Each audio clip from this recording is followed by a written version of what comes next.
Let's start with introduction, a brief description of caregiving, of your caregiving experience. Who do you care for? What is the situation like? Do you identify the term caregiver? How long have you been helping your husband, Paul? I'm Kim Byrell, and I am the caregiver for my husband, Paul. Paul has MS. Paul had to take an early retirement. He was a mechanic for the Green Bay Police Department for 30 years. And so like 8.5 years ago, he had to take an early retirement. Probably 6 or 8 months prior to that, he was really, and even prior to that, but at work, he was really having difficulty walking, and he ended up, he was using a cane at first, and then he was using forearm crutches. And it just got too difficult. And it came to the point where I told him he couldn't drive anymore. So I would drive him to work before I had to go to work and then pick him up. But then it came to the point where there is no way he could do his job up to, where he needed to be. The guys at work were super good about kind of covering for him and that, but it just got too hard after a while. Then he ended up, with our longer trips, he was using forearm crutches. With our longer trips, he would use a wheelchair. But then it just declined, and he was in a wheelchair continually then. I used to say that I didn't feel like a caregiver. I was a love giver. And I still kind of do feel that way.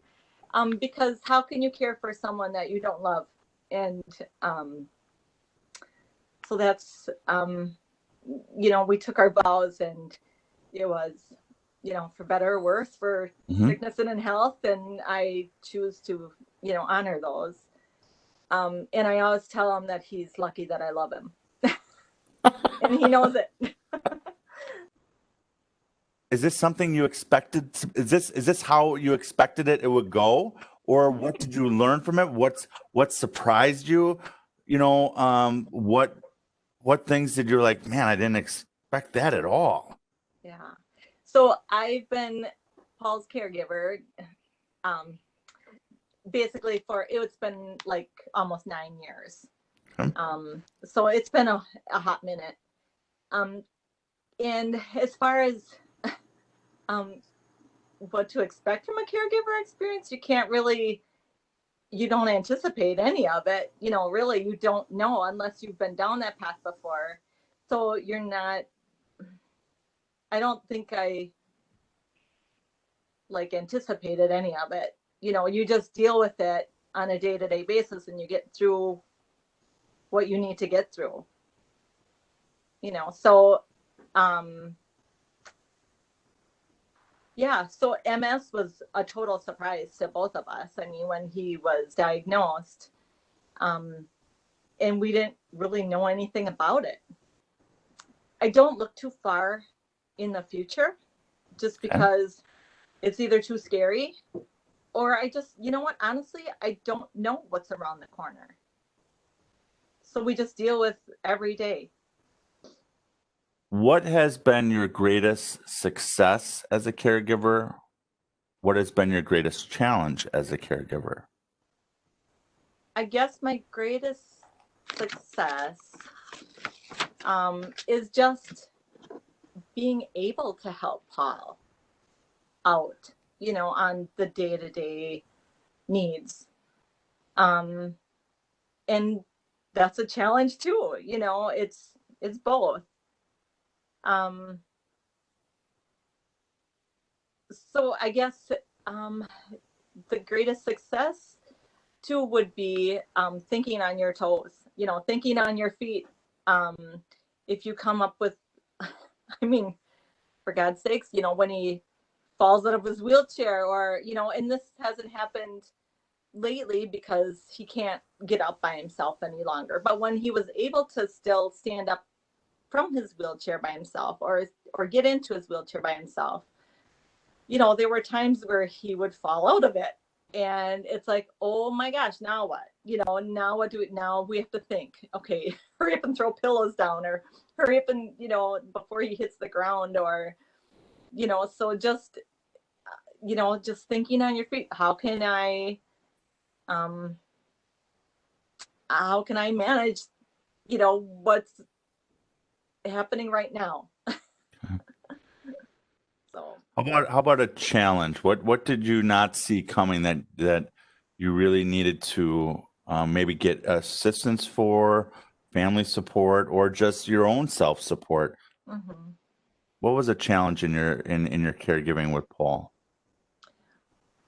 Well, a big challenge is sometimes the emotional challenge. Paul um, hasn't slept in bed for almost 2 years, and that's because of his spasms in his legs. Um, so emotionally, when he's not getting sleep, he's not really thinking straight, and he gets very frustrated and discouraged, and that's hard for me. What is your wellness plan? How does Kim take care of Kim? Hmm. How do you find balance with your life and the various roles that you play in your own life? Hmm. So I really try to be mindful of what needs to be done now. What's immediate that needs to be done. Laundry can wait. Dusting and vacuuming, sweeping can wait. All that stuff can wait. You know what?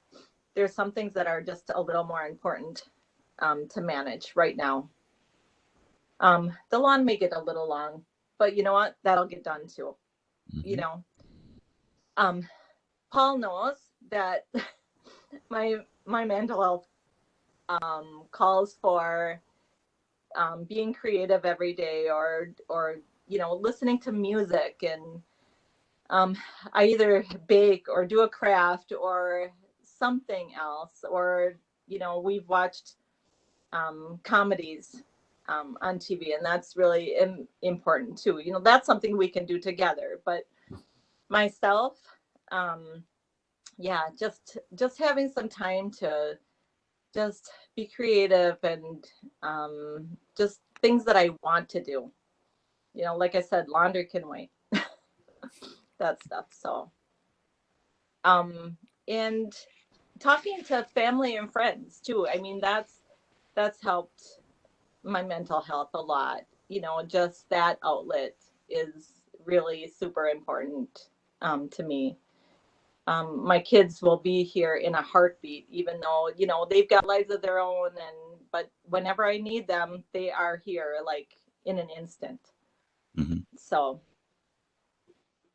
Who are fancy professional term is natural supports, but you know your friends, your family. mhm. How do people come in to give you a break? Do you allow yourself a break? Do you use what we call here share the care, where you know everybody comes in throughout the week and you have a kind of a repetitious time frame? Do you utilize any of those? Not really. Okay. um Paul is not demanding whatsoever. I mean, yeah, he could need me, here or there, but there's, you know, hours where that he can sit in his chair or do it chair exercises himself, or, deal with that stuff before I have to help him. So are time frames that I have, um, that I can do, things on my own. And I do make sure it's like around the house. so um so I'm available to him Mhm. too.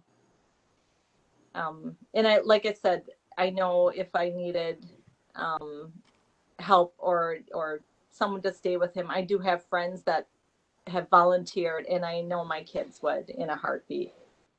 Do you have a message to other caregivers, a message of hope or encouragement, some wisdom, guidance when others are either starting this journey or are already in the midst of this journey and they didn't even realize that caregiving would be a role that they would be playing? Mm-hmm. I guess my message of hope for anyone going through this caregiving business, just know how you're impacting that one person's life, and if the shoe were on the other foot, you know what, how would you want to be cared for? With impatience or with someone that's going to be patient with you and wait for you. I know at times it's difficult, but just knowing how you're helping making that one person's life maybe just a little bit better or a little bit easier because they can't do it on their own. Thank you. Mm-hmm. Anything else you'd like to share about your experience? Well, I know one of those questions that Terry had sent me, and I got to put this in here because it's been a real joy. You said you asked about uh, was there something joyful? What have you found joyful? Well, Paul's not found a whole lot of joy in these past several years. It's a struggle. So recently, I gave him the go ahead. He's been looking for a couple of years. I gave him the go ahead to get a 1968 Camaro Rally Sport convertible. Nice. Even though he knows he can't drive it, he just wanted one and he wanted to ride in one and he just wanted to own one. When he was 18, he had a 68 Camaro. It wasn't a convertible, but he did have a 68 Camaro. So he knows how fun they are. Mm-hmm. And I was bucking it like big time. I did not want to spend the money. I didn't want to, but again, how much joy does he have in his life? So I finally said yes, and he was, oh my gosh, he was over the top. He was over the moon. It's like a kid in a candy store. So, I mean, he was like in tears when I gave him the go ahead. And how do I not give him that joy? How do I not, you know, uh, say yes to that? So he's gotten it, and we've gotten several rides, and it's so much fun. And I just told him, I said, boy, if I didn't know it was going to be this much fun, I would have said it yes sooner. so, so it is a lot of fun. So that's something that we can really, I mean, in this nice weather, that we can really enjoy together and just go for a ride. Even though it's a struggle, I mean, it really is a lot of work to get him in and out of that that thing. But again, I've got neighbors. If I can't get him out, I call my neighbors. I call the kids, come and help me get your dad out of the car. Well, 2.5 months ago, he would not have been able to get in and out of this car. Mm-hmm. But we had signed him up. Well, right before COVID hit, we signed him up to have a personal trainer come in and help him get stronger, to get up and down and, just to get stronger. And she has helped immensely with that. So she comes once a week, and just those exercises alone in that, month and a half before we got the car has helped immensely with him being able to get in and out of that vehicle. Mm-hmm. So he did the work, and now he can, have the fun. And so in the winter, I said that has to be his carrot on a stick to stay strong so he can ride it in spring. Just going to reflect on, Kim, when you bring up the car, is that sounds like a moment of serenity for you and Paul to kind of forget everything outside. Yeah. And, that's a peaceful moment for you. Mm-hmm. Absolutely. Mm-hmm. That's very, very cool of you to share that story. Yeah. Any last thoughts? Any last comments that you just want to throw out there? Random thoughts? Anything at all? I guess, one thing I have to say is I work at the perfect place. I honestly do. Anything I need, I know we've got resources. I know any one of you have answers to my questions or can direct me in the way to go, so to have that support, that safety net is really, even though I've not used a whole lot of resources, I know it's there, and I know it's there when I need it. So yeah, that's a good message. Okay. Well, thank you very much, Kim. I appreciate your time. Absolutely. And we'll wrap it up there.